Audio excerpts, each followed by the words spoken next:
Assalamualaikum warahmatullahi wabarakatuh. Selamat malam untuk kita semua.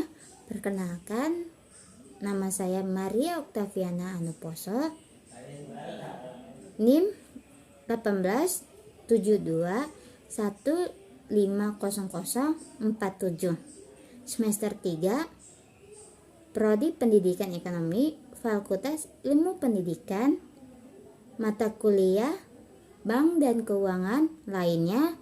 Dosen pengampu Ibu DRA Haji Suhartiningsih MPD di Universitas Pancasakti Bekasi Kampus D.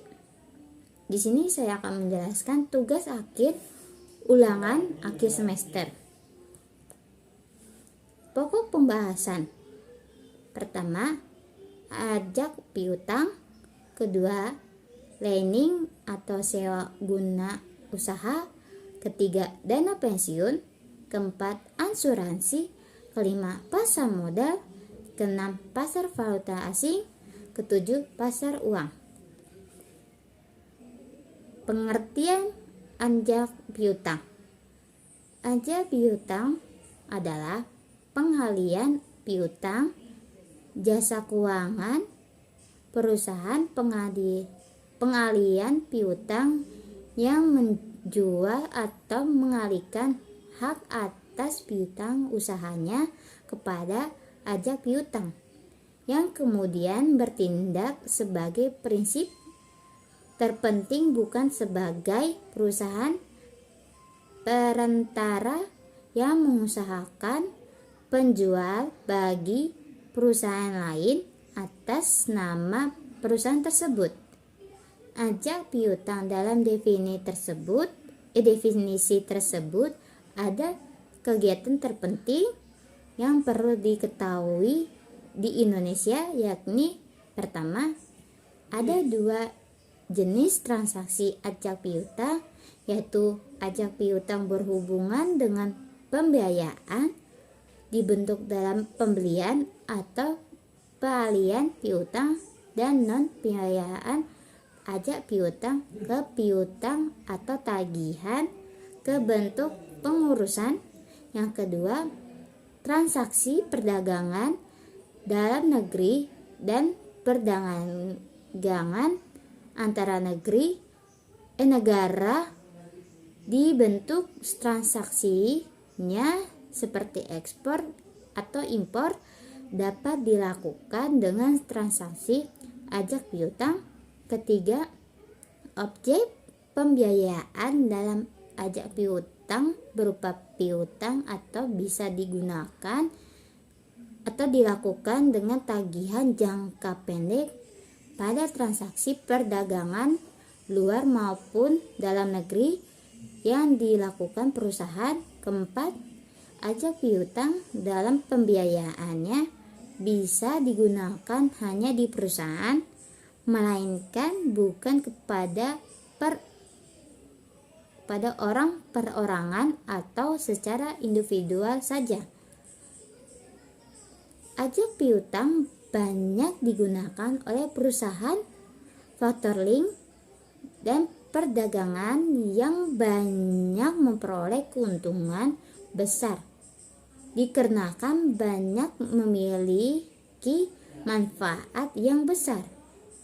Kegiatan pajak piutang banyak melibatkan akan memberikan peroleh keuntungan yang diperoleh bagi masing-masing pihak yang ada, baik perusahaan ajak piutang itu sendiri, bagi klien maupun customer. Manfaat ajak piutang berupa yang pertama, manfaat bagi klien yang diperoleh klien tersendiri dari yang pertama, yang A, manfaat perolahan jasa pembiayaan.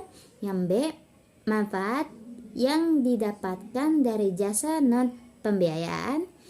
Yang kedua, manfaat bagi faktor atau lembaga ajak piutang, yaitu manfaat utamanya yang akan diberikan lembaga pajak piutang adalah dari pihak klien mendapatkan penerimaan berupa bentuk free. Yang ketiga, manfaat bagi pelayan antara lain yang A, klien akan mendapatkan kesempatan melakukan pembelian kredit. Yang B, klien bisa melakukan penjualan secara cepat dikarenakan pelayan pada penjualan lebih baik dari jasa administrasi penjualan. Pajak piutang menurut Gatot Wardoyo dalam makalahnya adalah pajak piutang ternyata ada beberapa aspek bahwa samanya kegiatan yang dilakukan dalam peralihan piutang dari jual beli tagihan yang digunakan sebagai tindak lanjut merupakan segi mekanisme yang terlihat dari pajak piutang. Pengertian lending. Istilah lending sebenarnya berasal dari kata flash yang berarti sewa menyewa. Karena dasarnya artinya memang sewa menyewa, jadi lending adalah derivatif dari sewa menyewa. Kemudian dalam dunia bisnis berkembanglah sewa menyewa yang disebutkan lending itu kadang-kadang disebut saja sebagai flase dan telah berubah menjadi salah satu pembiayaan. Lending atau sewa guna usaha atau SGU menurut KMK nomor 1169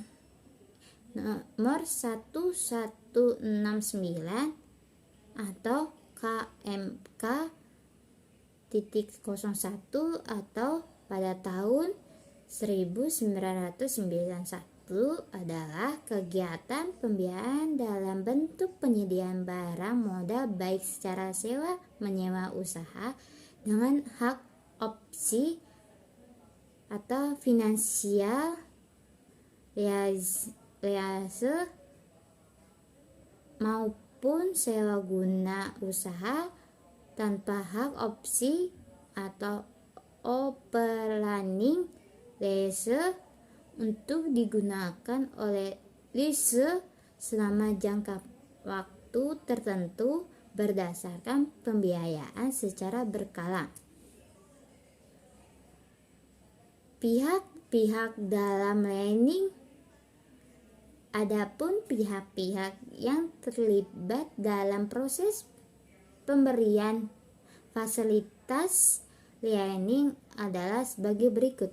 Pertama, ada lessor, kedua lessee, ketiga supplier, keempat bank dan kreditur. Ciri-ciri dan jenis lending. Ciri-ciri adalah sebagai berikut. Yang pertama, biasanya ada hubungan jangka waktu flase dan masa kegunaan benda lease tersebut. Yang kedua, hak milik benda lease ada pada lessor. Yang ketiga, benda yang menjadi objek lending adalah benda-benda yang digunakan dalam suatu perusahaan. Pengertian dana pensiun. Dana pensiun adalah hak seseorang untuk memperoleh penghasilan setelah bekerja sekian tahun dan sudah memasuki usia pensiun atau ada sebab-sebab lainnya sesuai dengan perjanjian yang telah ditetapkan. Penghasilan ini biasanya berupa uang yang dapat diambil setiap bulannya atau diambil sekaligus pada saat seseorang memasuki masa pensiun. Hal ini tergantung dari kebijaksanaan yang terdapat dalam suatu perusahaan.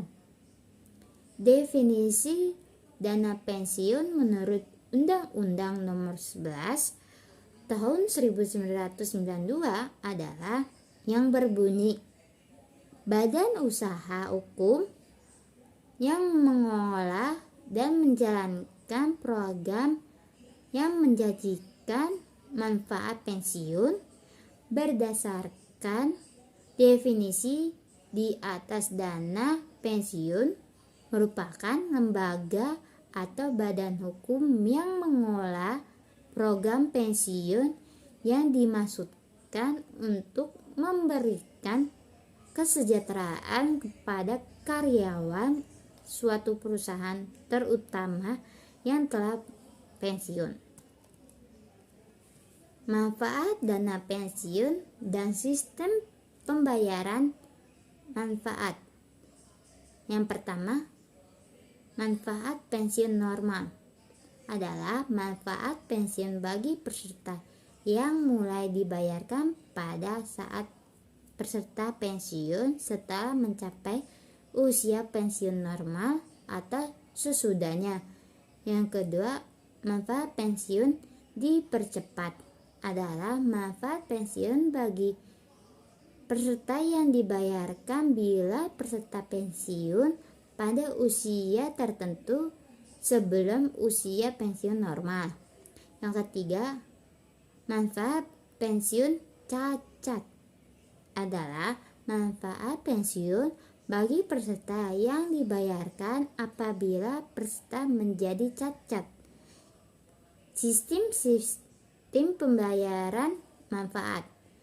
Cara pembayaran manfaat pensiun atau benefit kepada karyawan dapat dilakukan dengan dua cara, yaitu pertama, pembayaran secara sekaligus atau lump sum. Yang kedua, pembayaran secara berkala atau anuitas. Jenis-jenis dana pensiun. Dalam proses pelaksanaannya, para penerima pensiun dapat memilih salah satu dari beberapa jenis pensiun yang ditawarkan kepada karyawan dengan memilih situasi dan kondisi yang terjadi. Berikut adalah jenis-jenis pensiun yang ditawarkan oleh perusahaan. Yang pertama, pensiun normal. Yang kedua, pensiun dipercepat. Yang ketiga, pensiun ditunda. Yang keempat, pensiun cacat. Pengertian asuransi. Asuransi adalah perjanjian antara dua pihak, yaitu pemegang polis yang membayar iuran dan perusahaan asuransi yang memberikan jaminan sepenuhnya kepada pembayar iuran jika terjadi sesuatu. Jenis-jenis asuransi. Yang pertama, asuransi jiwa. Kedua, asuransi kesehatan. Ketiga, asuransi kendaraan. Keempat, asuransi kepemilikan rumah dan properti. Yang kelima, asuransi pendidikan. Keenam, asuransi bisnis. Ketujuh, asuransi umum. Kedelapan, asuransi kredit. Kesembilan, asuransi kelautan. Yang ke-10, asuransi perjalanan. Yang terakhir, asuransi perjalanan. Tujuan asuransi. Asuransi memiliki beberapa tujuan, antara lainnya yaitu sebagai pemberi jaminan kepada nasabah agar terlindung dari risiko-risiko yang akan diderita serta jika terjadi kejadian yang tidak terduga. Asuransi juga dapat meningkatkan efisiensi terhadap suatu hal. Nasabah tidak perlu melakukan berbagai upaya pengamanan dan pengawasan karena akan banyak menghabiskan waktu dan tenaga. Tujuan asuransi sebagai pemerataan biaya. Maksudnya adalah nasabah hanya akan mengeluarkan biaya tertentu dan tidak perlu membayar kerugian yang diderita karena perusahaan asuransi yang akan menanggungnya. Hal ini tentu sangat menguntungkan bagi nasabah karena jumlah kerugian yang diderita sejumlahnya tidak tentu. Asuransi jiwa memiliki tujuan asuransi yang sangat mulia, yaitu sebagai tabungan nasabah. Hal ini dikarenakan jumlah yang akan diterima sudah pasti akan jauh lebih besar daripada jumlah premi yang dibayarkan. Namun sayangnya tujuan ini hanya untuk asuransi jiwa saja. Pengertian pasar modal. Pasar modal atau kapital modal adalah pasar keuangan untuk dana-dana jangka panjang dan merupakan pasar yang konkret. Dana jangka panjang adalah dana yang jatuh temponya lebih dari 1 tahun. Manfaat pasar modal. Yang pertama, bagi emiten, yang kedua bagi investor. Lembaga-lembaga yang terlibat di pasar modal. Yang pertama,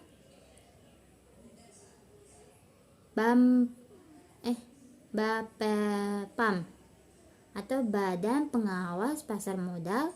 Yang kedua, lembaga petunjang pasar perdana. Yang ketiga, lembaga petunjang dalam emisi obligasi. Yang keempat, lembaga petunjang pasar sekunder. Pengertian valuta asing. Pasar valuta asing adalah suatu mekanisme mata uang suatu negara yang dapat ditukar dengan mata uang negara lainnya. Valuta asing atau falas adalah mata uang yang mudah dapat digunakan dan diterima dalam dunia perdagangan internasional. Mata uang asing ini dapat berlaku sebagai alat pembayaran yang sah untuk transaksi dalam negeri, tetapi banyak digunakan dalam transaksi dan keuangan internasional. Faktor yang mempengaruhi menguatnya kurs valuta asing yaitu suatu negara. Menurut Irshad Fahmi pada tahun 2015, halaman bukunya 256, bagi suatu negara dengan sistem perekonomian yang kuat adalah memiliki stabilitas kurs falas yang tahan dan tidak mudah rentan dengan fluktuatif pasar uang dunia. Untuk mewujudkan penguatan kurs nilai tukar tersebut, ada beberapa faktor yang harus dipenuhi oleh suatu negara, di antaranya yang A, ekspor lebih besar daripada impor. Yang B, neraca pembayaran surplus. Yang C, neraca pertumbuhan surplus. Yang D, pertumbuhan ekonomi meningkat. Yang E, tingkat inflasi rendah dan lainnya. Di samping 5 faktor ini, sebenarnya ada faktor lain yang harus dilakukan oleh suatu negara, yaitu pertama, cadangan falas yang mencukupi. Yang kedua, kualitas konstruksi manajemen keuangan internasional yang memiliki daya tahan secara jangka panjang. Yang ketiga, kualitas sumber daya manusia atau SDM yang siap bangkit kembali jika suatu saat terjadi krisis moneter internasional, terutama SDM para pebisnis yang selama ini dianggap sebagai pelaku ekonomi. Yang keempat, Dewan Moneter Internasional yang dibentuk oleh pemerintah yang suatu negara diisi oleh mereka-mereka yang memiliki reputasi internasional dan jauh dari investasi para politis serta para pembisnis, sehingga mereka bisa kerja secara independen. Yang kelima, jumlah utang dalam bentuk foreign currency baik oleh perusahaan maupun swasta adalah kecil, dalam artian masuk dalam jumlah yang terkendali secara jangka panjang. Pengertian pasar uang. Pasar uang merupakan tempat pertemuan antara pihak yang bersurplus dana dengan pihak yang berdefit dana, di mana dananya berjangka pendek. Pasar uang atau money market juga merupakan mekanisme untuk memperdagangkan dana jangka pendek, yaitu dana berjangka waktu berkurang dari 1 tahun. Kegiatan di pasar uang ini terjadi karena ada 2 pihak. Pihak pertama yang kekurangan dana yang bersifatnya jangka pendek. Pihak kedua memiliki kelebihan dana dalam jangka waktu pendek juga. Mereka itu dipertemukan di dalam pasar uang, sehingga unit yang kekurangannya memperoleh dana yang dibutuhkan, sedangkan unit yang kelebihan dana memperoleh penghasilan atas uang yang berlebih tersebut. Ciri-ciri pasar uang. Berkaitan dengan pasar uang ini, Panji Anoraga dan P.J. Pakarti menjelaskan bahwa ada beberapa ciri dari pasar uang, yaitu yang pertama, jangka waktu uang yang diperdagangkan masanya pendek.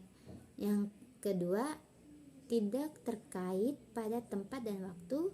Ketiga, pada umumnya surplus and demand bertemu secara langsung dan tidak perlu ada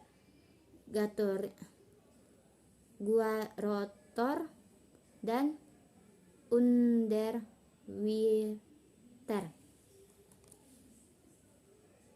Jenis dan manfaat pasar uang. Ada dua jenis dari pasar uang, yaitu pertama, pasar uang secara langsung atau direct and negotiated, atau pasar uang bagi nasabah, customer money market, dapat ditemu pada setiap tempat di mana bank dan lembaga keuangan lainnya, termasuk di dalamnya bank-bank koresponden atau the bank correspondents, yang menawarkan dana-dana kepada nasabah setempat atau local customer, dan turut menyalurkan dana dan memberikan pinjaman secara langsung atau direct lending. Yang kedua, pasar uang yang bersifat bagi siapa saja atau impersonal, atau pasar uang terbuka, yaitu open money market, yaitu suatu pasar yang fasilitasnya sangat kompleks, di mana dana-dana yang mengatur dari berbagai provinsi atau pelosok tanah air ditukarkan atau dialihkan melalui berbagai perantara perdagangan efek atau intermediaries, bank sentral, bank konvensional, atau perusahaan-perusahaan yang dananya menganggur, berbagai perusahaan asuransi, perusahaan-perusahaan asing menyalurkan dana-dana yang memilikinya kepada siapa saja yang menularkan dengan pinjaman jangka pendek. Manfaat dari pasar uang antara lain: yang pertama, terpenuhi kebutuhan dana jangka pendek bagi perusahaan, lembaga keuangan, pemerintah dari overnight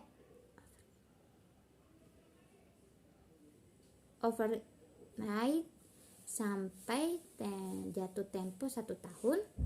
Yang kedua, bagi pihak yang kekurangan dana akan mendapatkan manfaat, yaitu mudah dan cepat mengatasi kesulitan keuangan bagi relatif murah. Yang ketiga, bagi pihak yang berlebih dana, pasar uang dapat dimanfaatkan untuk menyalurkan dana yang tidak terpakai, peluang untuk menambah pendapatan, dan sekaligus dapat mengurangi risiko finansial. Yang keempat, bagi pihak perbankan, pasar uang dapat dimanfaatkan untuk memenuhi kebutuhan likuiditasnya agar saldo giro pada bank sentral tidak aktif akibat kegiatan clearing. Dengan adanya pasar uang juga membantu melaksanakan kebijaksanaan moneter dan sebagai sarana untuk memeriksa